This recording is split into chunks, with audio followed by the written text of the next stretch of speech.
আসসালামু আলাইকুম, welcome to ইনজাম tips. আজকে আমরা শিখব ফুল ওয়েভ রেকটিফায়ার। তো ফুল ওয়েভ রেকটিফায়ার সম্পর্কে জানতে হলে আমরা আগে একটু জেনে নিই রেকটিফায়ার কি।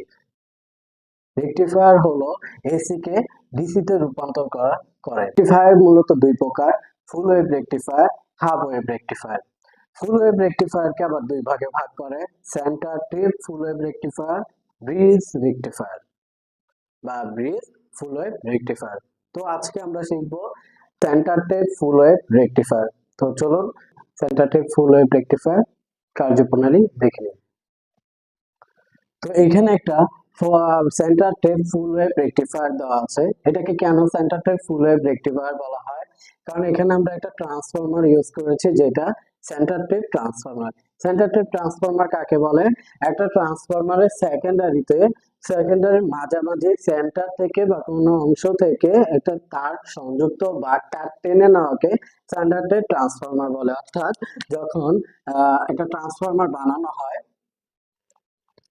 তখন সেকেন্ডারি ওয়াইন্ডিং এ থেকে যে কোনো একটা প্রান্ত সেন্টার থেকে আবার একটা তারকে এক্সট্রা টেনে নেওয়া হয়, তখন এটাকে আমরা বলে থাকি সেন্টার টেপ ট্রান্সফরমার। এই ক্ষেত্রে যদি এটা এ, এটা বি হয়, তাহলে এটা পি যদি দেওয়া হয়, এখানে একটা সার্কিটের মতো হয়, একটা সার্কেল। অর্থাৎ এ যদি পজিটিভ আমরা চিন্তা করি, এটা নেগেটিভ। অনুরূপভাবে বি ও পি প্রান্তে আরেকটা চিন্তা করি, তাহলে কি হবে? বি টার্মিনালে পি সাপেক্ষে বি কে যদি চিন্তা করি, তাহলে তখন কি হয়? বিটা হয় পজিটিভ এবং পিটা হয় পজিটিভ, বিটা হয় কি নেগেটিভ। আমরা ইউজ করেছি দুটো ডায়োড ইউজ করেছি, ডায়োড 1, ডায়োড 2, একটা ক্যাপাসিটর। তো ডায়োডের কাজটা কি? ডায়োডের কাজ হলো এসি কে পালসেটিং ডিসি তে রূপান্তর করা। অনেকে বলে যে ডায়োডের কাজ হলো এসি কে ডিসি করা, কিন্তু এটা ভুল। এসি কে পালসেটিং ডিসি তে রূপান্তর করে। এটা কি করে? খুব মানে পিওর ডিসি উৎপন্ন করতে পারে না। পিওর ডিসির জন্য আমরা আরেকটা সিস্টেম ইউজ করি, সেটা হলো ফিল্টার সার্কিট। সেই ফিল্টার সার্কিটটা কে করে? ক্যাপাসিটর। ক্যাপাসিটর হলো এমন একটি ডিভাইস, ইলেকট্রনিক্স কম্পোনেন্ট, যেটা কি করে? চার্জ সঞ্চিত করে রাখে। তো ক্যাপাসিটরের একটা ধর্ম আছে, সে কি করে? এসি কে যেতে দেয় আর ডিসি কে ব্লক করে। তো সেই সেই কাজ অনুযায়ী এখানে কি হয়? যখন এসি এই পয়েন্টে আসে, তখন কি করে? সে এসি কে যেতে দেয় আর ডিসি কে তার যেতে দেয় না, তখন ডিসিটা কি হয়? অন্য প্রান্তে চলে যায়। আর এখানে একটা আরএল, আমরা একটা লোড ইউজ করেছি। তো এই লোডের সাপেক্ষে আমরা আউটপুট নিব। তো চলুন আমরা সার্কিটের কার্যপ্রণালী দেখে নিই। তো এখানে ট্রান্সফরমারে যখন এই প্রাইমারিতে পাওয়ার সাপ্লাই দেওয়া হয়, এটা এসি সাপ্লাই দেওয়া হয়,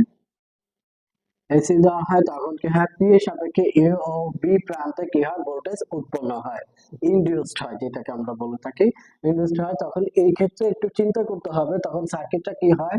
ভোল্টেজটা এদিকে এসে এই প্রান্তে এর পি সাপেক্ষে এর দিকে কি হয়? ভোল্টেজটা এই প্রান্ত থেকে ডি হয়ে আর এল হয়ে পি প্রান্তে হয়ে সার্কিটটা কমপ্লিট করে। অর্থাৎ আমরা বলতে পারি যে এ প্রান্ত থেকে ডায়োডটি কন্ডাকশন পেয়ে পি প্রান্তে গিয়ে কমপ্লিট করে সার্কিটটা। ঠিক অনুরূপভাবে যখন আবার নেগেটিভ সাইকেল আসে, মানে যখন হাফ সাইকেল আসে, তখন নেগেটিভ হাফ সাইকেল আসে, তখন পি এর সাপেক্ষে বি প্রান্তে সার্কিটটা কমপ্লিট করে। তখন আমরা কিভাবে দেখব? তখন আমরা দেখতে পারি যে পি হয়ে আর এল হয়ে এইদিকে হয়ে ডি হয়ে তারপর বি এসে সার্কিটটা কমপ্লিট করে। অর্থাৎ এখানে যদি আমি বি দেই, তাহলে আমাদের ডায়োডটা এইভাবে সংযুক্ত দেওয়া আছে। তো এখন আমাদের সার্কিটটা ব্যাখ্যা করতে সহজ লাগবে। তো চলুন আমরা কিভাবে সার্কিটটা আহ, আহ, ব্যাখ্যা করি। তো যখন পজিটিভ হাফ সাইকেল আসবে, তখন কি হবে? এই দিক থেকে ডায়োডটা ফরওয়ার্ড বায়াস পাবে।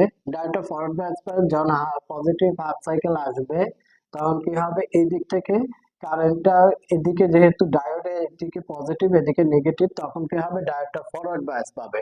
ফরওয়ার্ড বায়াস পালে কি হয়, এই পাশ থেকে এই কারেন্টটা প্রবাহিত হতে পারে, এটা কন্ডাকশন পায় D1, তখন এখানে কি হবে, D1টা কন্ডাকশন পাবে। কন্ডাকশন পেলে এখান থেকে এই প্রান্তে কি হবে, কারেন্টটা যাবে, তখন কি হবে, D1 থেকে কারেন্টটাকে RL এ গিয়ে আমাদের একটা পজিটিভ হাফ সাইকেল দিবে। ঠিক একই সময়ে পি এর সাপেক্ষে বি প্রান্তে কি হবে, এটা নেগেটিভ ভোল্টেজ পাবে, কারণ তখন কি হবে, এদিকে যদি ভোল্টেজটা কি হয় না, পাস করতে পারে না, কারণ এটা এদিকে যখন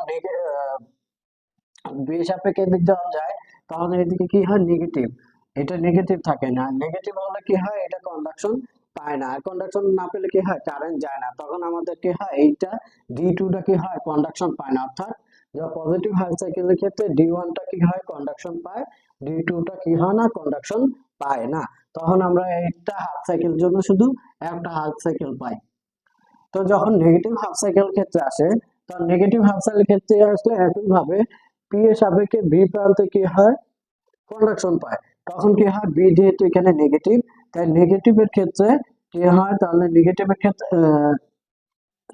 ক্ষেত্রে কি হয়, তখন D1টা কি হয়, D2টা কি কন্ডাকশন পায়, যেহেতু এটা নেগেটিভ টার্মিনাল পজিটিভ টার্মিনাল, তখন আমরা এটা বলতে পারবো কি, ফরওয়ার্ড বায়াস, তখন নেগেটিভ টার্মিনাল হাফ সাইকেলের ক্ষেত্রে D2টা কি পাইতেছে, ফরওয়ার্ড বায়াস পাইতেছে।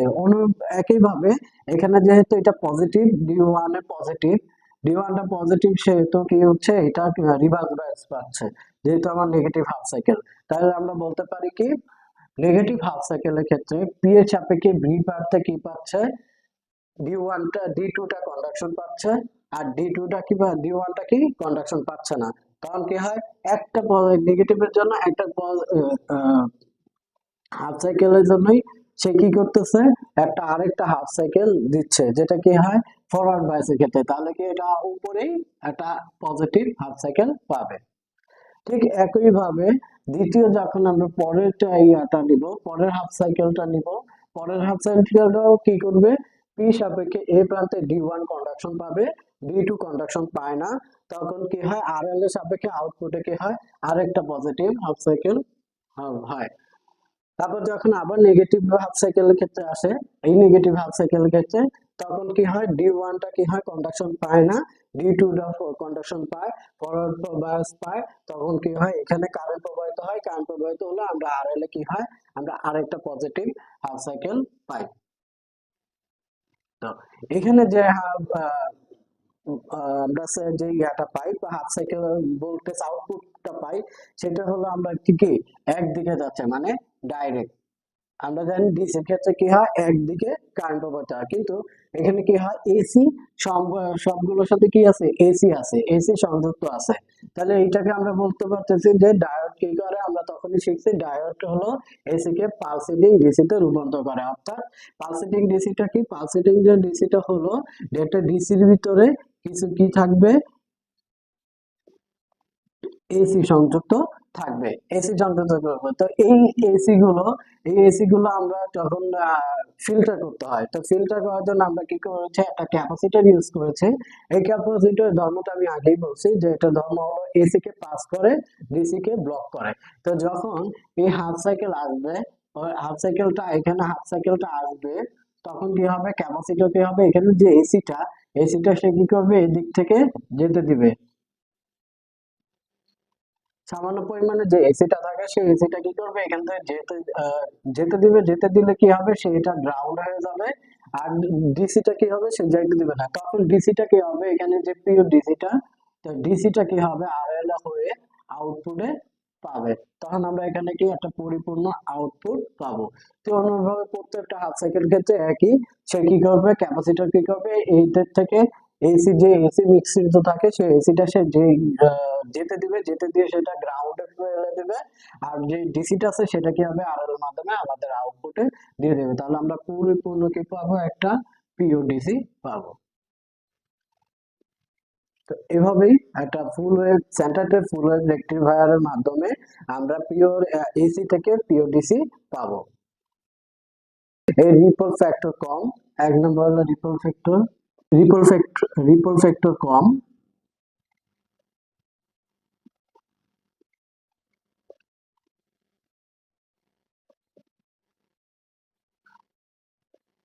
দুই নাম্বার, যেহেতু এখানে ডায়োড আমরা দুটাই ইউজ করছি সেহেতু কি আমাদের এফিসিয়েন্সিটাও তুলনামূলক বেশি।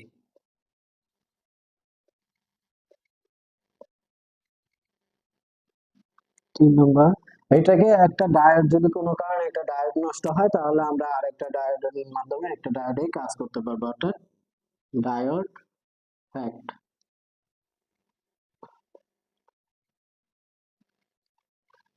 আজকে এই পর্যন্তই। যদি আমাদের ভিডিওটা আপনাদের পছন্দ হয় তাহলে আমাদের ইউটিউব চ্যানেলটা সাবস্ক্রাইব করে দিবেন এবং একটা পেজ আছে, পেজের লিঙ্কটা আপনাকে ডেসক্রিপশন বক্সে দেওয়া আছে, গিয়ে আমাদের পেজে ফলো দিতে পারেন।